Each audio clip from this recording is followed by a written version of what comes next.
வணக்கம். தொடர்ந்து கொண்டிருப்பது நியூஸ் ஃபர்ஸ்ட் மதிய நேர பிரதான செய்திகளோடு. நமது விரிவான செய்திகளுக்கு செல்லும் முன்னர் முதலில் இன்றைய தலைப்புச் செய்திகள். இந்திய கடல் எல்லைக்குள் அத்துமீறி பிரவேசித்த மேலும் 10 இலங்கை மீனவர்கள் கைது. கொழும்பு தேசிய அருங்காட்சியகத்தின் பாதுகாப்பின் பொருட்டு போலீஸ் காவலர் ஒன்றை அமைப்பதற்கு நடவடிக்கை. கொலம்பியாவில் ஹெலிகாப்டர் ஒன்று விபத்துக்குள்ளானதில் 13 பேர் ஸ்தலத்திலேயே பலி. இனி விரிவான செய்திகளில் முதலில் உள்நாட்டுச் செய்திகள். இந்திய கடல் எல்லைக்குள் அத்துமீறி பிரவேசித்த மேலும் 10 இலங்கை மீனவர்கள் இந்தியாவில் கைது செய்யப்பட்டுள்ளனர்.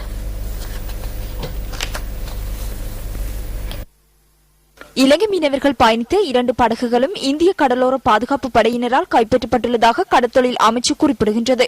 கமல்புத்தா மற்றும் வருணிதுவ ஆகிய 2 படகுகளை இவ்வாறு கைப்பற்றப்பட்டுள்ளதாகவும் தெரிவிக்கப்படுகின்றது. இவர்களுடன் இந்தியாவில் கைது செய்யப்பட்டு தடுத்து வைக்கப்பட்டுள்ள இலங்கை மீனவர்களின் எண்ணிக்கை 26 அதிகரித்துள்ளதுடன் 6 படகுகள் இந்திய கடலோர பாதுகாப்பு பிரிவின் வசம் உள்ளது. இந்தியாவில் தடுத்து வைக்கப்பட்டுள்ள இலங்கை மீனவர்களை மீட்பதற்கான கலந்துரையாடல்கள் ஆரம்பிக்கப்பட்டுள்ளதாக கடற்தொழில் அமைச்சு சுட்டிக்காட்டியுள்ளது.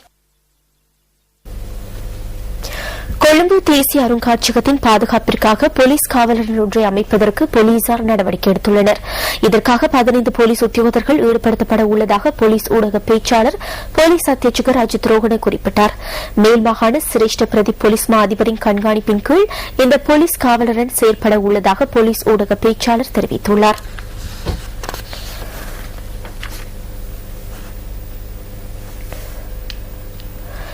எதிர்க்கட்சித் தலைவர் ரணில் விக்ரமசிங்க உள்ளிட்ட ஐக்கிய தேசிய கட்சியின் பிரதிநிதிகள் நல்லூர் கந்தசுவாமி கோயிலுக்கு அருகில்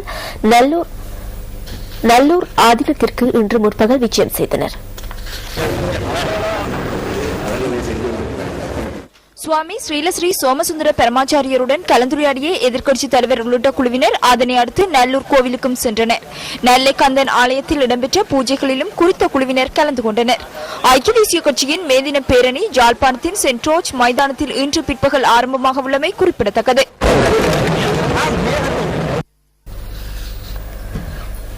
மாதம்பி அரச வைத்தியசாலையின் 3 சிற்றூழியர்கள் காய்ச்சல் காரணமாக ஸ்லாபம் வைத்தியசாலையில் அனுமதிக்கப்பட்டுள்ளனர்.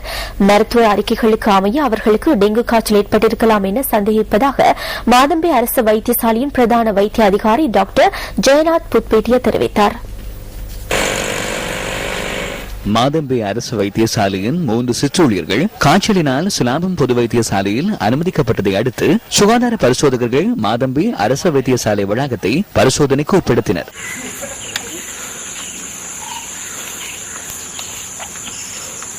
இதன்போது வைத்தியசாலை வளாகத்தில் உள்ள வாழைத்தோட்டம் ஒன்றை அண்மித்த பகுதியில் நீர் தேங்கியிருப்பதை அவதானிக்க முடிந்தது.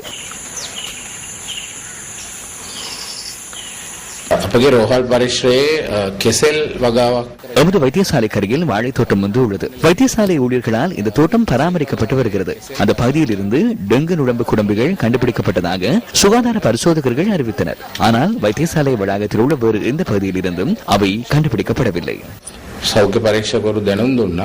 இதனையடுத்து சுகாதார பரிசோதகர்கள் வைத்தியசாலையையும் அதனை அண்மித்த பகுதிகளுக்கும் புகையூட்டும் நடவடிக்கையில் ஈடுபட்டனர். தற்போது நிலவும் மழையுடன் கூடிய வானிலையினால் பிரதேசத்தில் டெங்கு நுழம்பு பரவும் அபாயம் நிலவுவதாக புத்தளம் மாவட்ட சுகாதார பணிப்பாளர் டாக்டர் USP ரணசிங்க தெரிவித்தார்.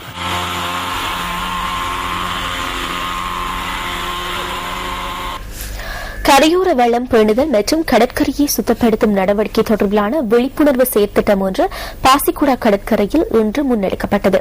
அரசு பாதுகாப்பு மற்றும் நகர அபிவிருத்தி அமைச்சு இந்த விழிப்புணர்வு செயற்திட்டத்தை ஏற்பாடு செய்திருந்தது. கடற்கரையை சுத்தமாக பேணுதல் மற்றும் பாதுகாப்பான இடமாக அதனை மாற்றியமைத்தல் என்பவற்றை பிரதான இலக்காக கொண்டு இந்த விழிப்புணர்வு திட்டம் முன்னெடுக்கப்பட்டது.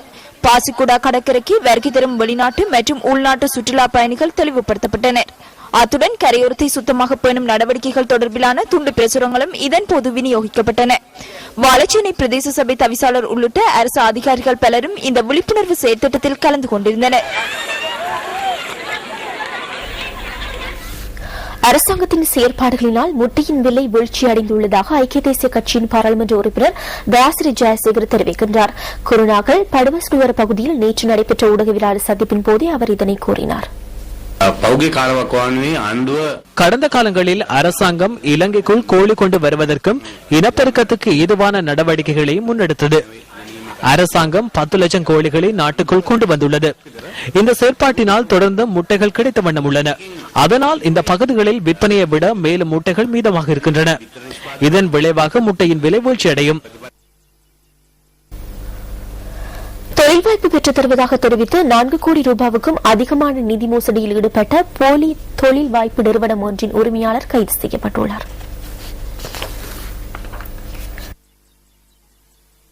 சைப்ரஸ், இஸ்ரேல், மலேசியா உள்ளிட்ட சில நாடுகளில் தொழில் வாய்ப்பு பெற்றுத் தருவதாக கூறி அவர் மோசடியில் ஈடுபட்டுள்ளார்.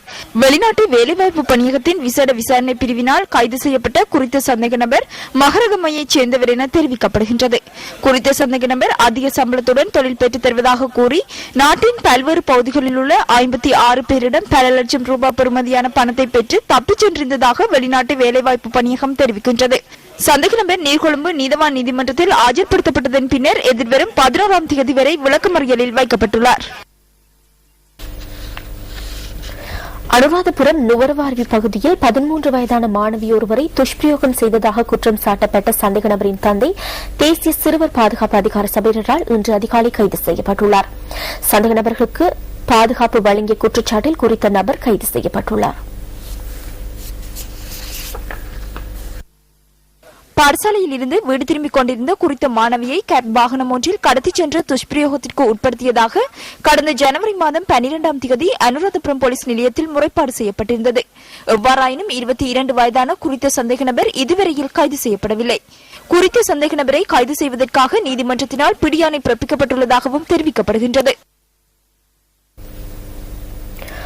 குருநாகலில் வேன் ஒன்று விபத்துக்குள்ளான சம்பவத்தில் 2 பெண்கள் உயிரிழந்துள்ளனர். இன்று காலை 7 மணி அளவில் இந்த விபத்து நேர்ந்துள்ளது என போலீசார் தெரிவித்தனர். குருநாகல் காண்டி பிரதான வீதியின் அதுல்கல்புர குமார வித்தியாலயத்திற்கு முன்பாக இந்த விபத்து இடம்பெற்றுள்ளது. உயிரிழந்த 2 பெண்களின் சடலங்கள் குருநாகல் போதனா வைத்தியசாலையின் பிரேத அறையில் வைக்கப்பட்டுள்ளதாக போலீசார் கூறினர். சம்பவம் தொடர்பில் குருநாகல் போலீசார் விசாரணைகளை மேற்கொள்கின்றனர்.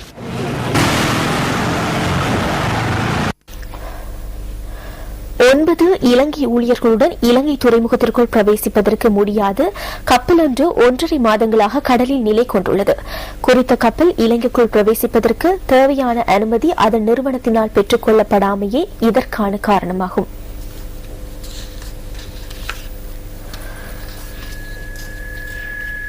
தன்சானியாவில் பதிவு செய்யப்பட்ட குறித்த கப்பல் ஜப்பானில் இருந்து சிங்கப்பூரோடாக தன்சானியா நோக்கி பயணித்துக் கொண்டிருந்த வேளையில் குறித்த இலங்கையர்கள் சிரமங்களுக்குள்ளாகியுள்ளனர். நீர் மற்றும் உணவு என்பன இல்லாத நிலையில் தமது குழுவினர் பல்வேறு அசௌகரியங்களை எதிர்நோக்கி வருவதாக ஸ்ரீகல் எனப்படும் குறித்த கப்பலின் கேப்டன் குறிப்பிட்டுள்ளார். குறித்த கப்பல் காலி துறைமுகத்தில் இருந்து 2 கடல் மைல் தூரத்தில் தற்போது நங்கூரமிட்டுள்ளதாக அவர் குறிப்பிட்டார். இந்த கப்பல் இலங்கைக்குள் பிரவேசிப்பதற்கான அனுமதி பத்திரத்திற்காக விண்ணப்பித்துள்ளது என குறித்த கப்பலுடன் தொடர்புடைய நிறுவனத்தின் இலங்கைக்கான பிரதிநிதி நியூஸ் ஃபர்ஸ்டுக்கு தெரிவித்தார். எவ்வாறாயினும் தற்போதைய நிலைமை தொடர்பில் குறித்த நிறுவனத்தின் உரிமையாளருடன் கலந்துரையாடி வருவதாக அவர் குறிப்பிட்டார். இந்த விடயம் தொடர்பில் வர்த்தக கப்பல் பணிப்பாளர் நாயகம் அஜித் செனவிரத்னவிடம் நியூஸ் ஃபர்ஸ்ட் வினவிய போது இந்த பிரச்சினை தொடர்பில் குறித்த கப்பலின் உரிமையாளர் மற்றும் பிரதிநிதிகளுடன் கலந்துரையாடி விரைவில் தீர்வு காண்பதற்கு நடவடிக்கை எடுப்பதாக அவர் கூறினார்.